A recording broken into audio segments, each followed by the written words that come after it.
কিছুদিন আগে একটা জেমুচি গজ কাপড়ের একটা জামার ভিডিও ছাড়ছিলাম, সেখানে একটা আপু কমেন্ট করছে, আপু জামার সাইড ফাড়া সেলাইয়ের পর বাঁকা হয়ে যায় কেন?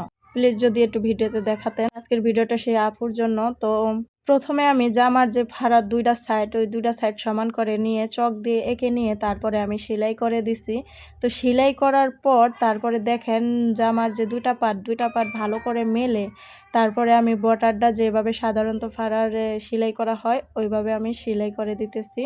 এভাবে যদি আপনি সেলাই করেন তাহলে জামার ফাড়াটা আঁকাবাঁকা হবে না, একদম সোজা স্ট্রং হবে। এরপর আমি মাঝখানে যে সেলাইটা দিছি এই সেলাইটা আমি ছাড়িয়ে নিব। তো ফুল ভিডিওটা দিলাম না, কারণ ফুল ভিডিওটা দিলে অনেক বড় হয়ে যায় ভিডিওটা।